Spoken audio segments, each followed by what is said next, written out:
Dana Snyder. Welcome back to Missions to Movements. This is a special episode as we kick off February as Black History Month. And I am very, very honored that a good friend of mine, Floyd Jones, which many of you may already know, maybe some of you don't have the glorious ability to meet him yet, but he is here with me in studio in Atlanta, Georgia. And I am so honored that you are with us. And so many of you might have known Floyd if you are familiar with the platform GiveButter, but he has gone on to transform what I believe not only in his speaking, not only in the content that you produce and being motivational, inspirational, and very tactical fundraising, thought leadership, content yourself, and the founder of BackBlack, which we're going to talk a lot about today, community building, movements. But I really want to start and dive right in this kind of personal switch that happened. In how, after you left which many of us do, work in a company, going off on our own is a really big leap. And I know we've talked about it lots of times, leaps of faith. Where did the idea, the need for BackBlack come from? And when did you decide I'm ready? And how did you decide to launch fully? You know, it's so interesting. I was reflecting on this before I even started working at GiveButter. Something in my spirit, and I even told the founder of GiveButter this in our first interaction. I was like, this is going to be my last job. Like, I just said it, and I hadn't, how did 26, 27-year-old me, this is gonna be my last job. I just kind of like knew it.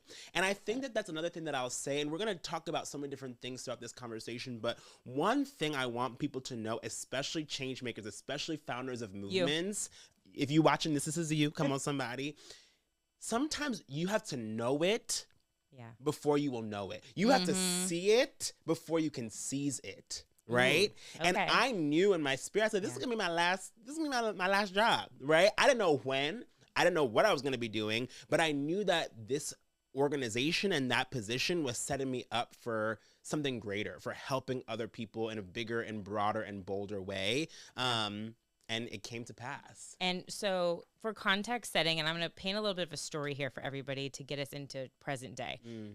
BackBlack. What is it? What is the purpose? What's the mission? Yes. BackBlack, our mission is to direct capital, enhance capacity, and raise awareness for Black-led organizations. Boom, boom, boom. Come on, 1, 2, 3. But why, right? We are living in a time when Black-led organizations, only 44%, so literally almost half of the Black-led, Black benefiting organizations have no full-time staff. Wow. Okay. No full-time staff. Right? A majority of Black-led organizations are operating under $30,000 a year. $30,000? $30,000. Wow. Right? A majority of Black-led organizations are strictly and purely volunteer run. A lot of the organizations that we work with in our community, Black-led and Black benefiting organizations, the founder is also running the programs team, the volunteer team, and they got a full-time job. I'm sure many of you can agree with that right now, that might be something that you are in the middle of yourself. 100%. Wow. And so my whole background in my career has been in frontline fundraising. I've always been a frontline fundraiser, right? And the other thing I was reflecting on is every organization that I've ever worked with, the budget was under $150,000 when I started, but now every single fundraising organization I've worked with, the budget is over $1 million. Wow. Right? Every org. However, I was realizing that the organizations that were most proximate to the problems, that were Black-led organizations, weren't seeing that same kind of success. They were being stuck in the same rut over and over and over again, stuck in the same cycles over and over again, couldn't pass certain fundraising thresholds, right? And a majority of nonprofits closed after 5 years in operation. And I said, these organizations are the most proximate to their problems, right? They are the ones who are actually helping and serving the communities on the front lines in a different and closer way. They need the resources. Did some of that come, did you know that? Or were you also in part of your role at GiveButter, and I know this because I was on a lot of webinars with you. For those who didn't know or haven't seen his face, you hosted I don't even know if you know the So number. many Do you know the webinars. number of I how don't many even webinars? know. It was a lot. It was a lot. So thousands of people. You got At our to height, we were getting like 3,000 plus people per webinar. for our webinars, and I was like, oh my gosh. At my height, I would say. I don't know what they're at now. But, Yeah, so a lot. So you were able to be, I know, in a virtual sense, and there was also some in-person events that you went to. Did you get to hear some of that through the chat? Like, what that was also leading you into this? 100%. Okay. I saw it. I heard it, but I also felt it. You know what I mean? Like, I felt it. I saw. And also another thing that I would say is I felt alone a lot as a fundraiser, you know, when I was on the front line with grassroots organizations. I was like, where are the people who look like me, right? Why was I the only person of color entering these big institutional rooms, right? Why was I the only person of color entering these big foundation rooms? Yep. Why was I getting these conversations? A lot. 100%. And I said, you have to rise as you climb. My grandma always said, if you walk through a door, you need to keep that door open up for somebody else to walk through as well. Yeah. And that has always been my ethos. That has always been my mantra. And so since I did ascend and since I did reach these new levels, I wanted to open up the door and help other organizations to climb as well. So good. So good. Okay. So not to like give the whole like teaser away, but will you just give a little snapshot of how BackBlack has been doing in its 2 years? Crazy. 2 years since inception. Yeah. Well, I guess we're coming up on 2.5 years now. We started August 2023. And it's been such a wild and beautiful ride. But, you know, to date, we've helped move nearly $4 million to Black-led organizations. $1 million. Million. 2 years. Isn't that wild? No. Because it's you. And this is what I think is so important and the point of why I wanted to like bring you in here and help this like radiates, because Floyd is the most, if you can't tell just virtually, radiates the energy that you want to be around and you want to support. And it's like, how do you also embody that as a listener? And so I want to share a brief just like story and I'll let you run with it. Yeah. But we were talking beforehand, we grabbed some coffees and before we hit record, and you had mentioned that in the early days of BackBlack, you were at the Gates Foundation event. So how did you get the invite to an event like that? Yeah, man. So it's so funny because every day I was like, how am I here? And not some other people. I was so confused. I remember getting invited to the Gates Foundation, and shout out to people like Beth Cantor. Shout out to Heather Infantry of the Giving Gap, who said, who was invited and said, Floyd, you need to be in this room, right? You got to be in a space like this and opening up that door. And that's another thing that I will say. If you look at a person, I always say people are your partners, not your piggy banks. If you are looking at a person just for what they can provide for you financially, you are going to miss out. 1,000%. Because the amount of people who have opened up doors for me and created space for me at these tables to be able to ascend. Yes. Okay. How many times could the door have been shut for me to lead these webinars that you're talking about? That's right. But people saw something in me and said, you know what, we're going to open up that door for you. Yeah. Right. And that allowed me to ascend and allowed me to have a seat at that table. So I was invited through somebody else who was invited. But I took advantage. Okay. I said, we're going to live in here while we're here. Okay. Yes. Okay. So then you were at this event, you got invited. So think about your circles of influence. Who could bring you to things like this? Then I know you didn't just sit at the event I don't know and how like to do have that. lunch and enjoy and then walk away and take some notes. Tell us what happened when you were at that event. Well, to be honest, I kind of thought I was going to do that. I was ready to come in and listen, and just take my little notes and whatnot. But the conversation and the topic of equity in the fundraising space continued coming up. And they kept, I was sitting in a room with major foundations, major tech platforms. I realized that billions of dollars is it right here is in this room. Yeah. Have y'all seen Hamilton? I want to be in the room where it happened. Like, that was me. I was in the room. Okay. And we kept talking about equity in fundraising and how do we make the sector more equitable and how do we get dollars to, organizations who need the funding, who are led by people who look like me. And I just said, you know what? We can't just talk about it. Excuse me. Someone took a picture of me bringing this up. I love this. People kept saying, I kept saying, we're sitting in this room and there are billions of dollars in this room. if we want a more equitable sector, we can make it happen. But I also realized, because I was working at a tech platform at the time, we are incentivized to prioritize organizations who are moving a lot of money. Of course. But that's not the only way. Right? We look at major movements like Giving Tuesday, right? Where grassroots organizations, right, where small dollar gifts are really fueling the movement. Yeah. And I said, if we decide to just platform Black-led organizations, if we decide to actually center them, actually put marketing dollars behind it. And a fun fact, actually, I feel like the beta version of BackBlack started when I helped lead something called Give It or Gives Back. Yeah. And August is Black Philanthropy Month. And I was like, how about we just do something for Black Philanthropy Month? How about we actually, platform these organizations? How about we drive dollars to how we promote? Thank you. We made the decision to make a difference. Right. If you're a change maker, you have to decide to make a difference. You have to decide that you see a problem and you're going to make a change, right? Yeah. And so I stood up and I said, if we want to make a change, we can do that. Right? And everyone was like, okay, well, how do we do that? And I said, okay, well, August is Black Philanthropy Month. How about y'all put your money where your mouth is? Don't just talk about equity and fundraising, actually be equitable. Yeah. And everyone said, okay, well, what do we do next? And so I said, well, dang, now I have to go and create an organization, right? And so BackBlack was literally born. And in 5 weeks, our first campaign got launched. Mic drop.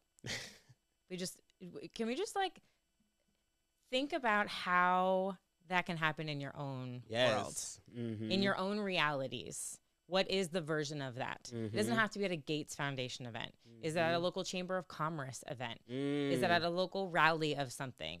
What does that look like in the sphere? So now I want to talk about how. And one thing I want to just say, I want people to understand all you have is all you need to get started. And I always say the size of your budget has nothing to do with the size of your belief. The size of your budget has nothing to do with the size of your belief. The first year of BackBlack, our budget was $0. Yeah. We had our first campaign that we ran was not run with I said, but here's the thing. Everybody chipped in to make it happen. Network for Good said, okay, come on over here. We can help you do this. That platform did this. The Gates Foundation helped do a pro bono PR for us our first year. Wow. Everybody, but that's what the power is. That's what a movement is. The community. It's not one person. If you put the whole team on your back, that's how your back gonna break. But did you go out and ask? Oh, 100%. Okay. I said, listen, this is the gaps that we have. But you have not because you ask not. That's right. And one thing about me, I'ma ask, okay? That email gonna be sent, all right? But it's not the worst thing somebody can say is no. Exactly. No, or not respond. Exactly. The worst thing someone's gonna say is no. And I realize that no is not even the worst thing. Yeah. You know what I mean? And so when I'm reaching out to people, I give myself, I say, okay, I gotta hit 10 people today. And even if it's hard, you just do that little thing. Just take the next best step. Yeah. So there was already momentum building. So I think and you might be in a place as an organization, as a listener, where you might think this momentum and what he's talking about can take a lot of time, that you need to prove something, prove yourself. What do you think made this 2-year growth expansive happen so quickly? And I know we talked a little bit beforehand, if you could share about website traffic, the money that's been moved, the directory of org. Talk a little bit about just like in 2.5 years, the extent that's been curated and cultivated. And why do you think that's happened? And I know community is a large. Yeah. I mean, it blows my mind to this day. Sometimes I'm like, how did we get here? Like we have over nearly 1,900, actually close to 2,000 Black-led organizations in our directory, right? How can people join it? You just go to backblackmovement.org, okay? And you click join. Thank you. Come on, somebody. It's very easy. But in just a short amount of time, right? Nearly 2,000 organizations. Last August alone, we had over 41,000 unique people go to our website in 4 weeks. That's amazing. Over 41,000. We are doing more website traffic than some of your favorite companies. Yeah. Right? Brand and it's new. Global.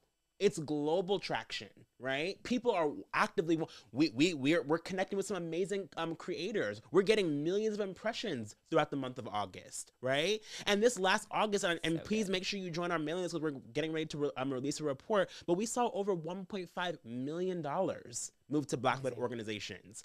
We realized that nearly 40% of Black-led organizations who are in the BackBlack directory received funding during August. Get in the directory. That's amazing. Because what we're doing is we're having a multi-channel effect. We're not only providing grants to Black-led organizations, but we're also asking companies to give to Black-led organizations. We're asking donors to give to Black-led organizations. We're doing PR, we're doing press, we're doing social, and we're platforming and promoting these organizations and providing them with the resources that they so desperately need. So good. How do you think about other orgs where they're like, how are you getting this visibility? What is different about how you're positioning the messaging, the content that feels, because when you do, if anybody has seen anything you've put out, go to their social channels, you can look. It's very different. It's artistic led. It's how did that even like idea come? And if somebody's like, our stuff does not feel that way, it does not inspire this movement building, how do you change that at the org level for somebody who's listening where it's like, whoa, that's cool. A, how did you come up with that? B, how do we figure out that for us? So good. Well, I would just say, and I really love that you said that, you have to lean into what your strength is, right? So I'm a storyteller. I love telling stories. I love creating content. I'm also an artist, right? Like I love thinking about sing if you can't tell. I love thinking about things from a different perspective. And also the number one thing that I keep coming back to, because even my team, even the team at BackBlack does not come from traditional nonprofit spaces, right? They all have different backgrounds that brought them here, right? And the number one thing that I wanted was I wanted to create a space where everyone felt like they could be involved. Because the one thing that I realized is that these organizations are impacting their neighborhoods, they're impacting their communities. And right now, there's a disconnect in philanthropy, right? A lot of times people don't feel like they can be a philanthropist. They don't feel like they can make a change in their community. They don't feel like they can actually make a difference in their community, right? We are living in a time when people are afraid to back anything that's Black. They're afraid to say something. They're afraid to say Black, okay? We're living in a time and I'm like, no, there are still people who want to give back to their community. There are still people who want to invest. And I'm just creating a space where everyone can feel like they're involved. If you're an artist, you can get involved. If you're a creator, you can get involved. If you're a corporate partner, you can get involved. Everyone, there's a space for you here. And what you said, I think, is really interesting and probably why the content was so good, because you are a brilliant content creator. Thank you. And this is a level of expertise. And we did talk about before, too, how you have been running basically everything yourself. Right. Okay, so let's just put that into perspective, too, where that is not different from a lot of orgs that you talked about before that are basically volunteer-driven. You are launching into finding somebody, passing over some reins. Right.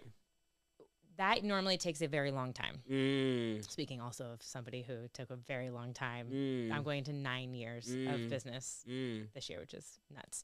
And took me like over 5 years to actually hire someone to help me when I should have way, way earlier.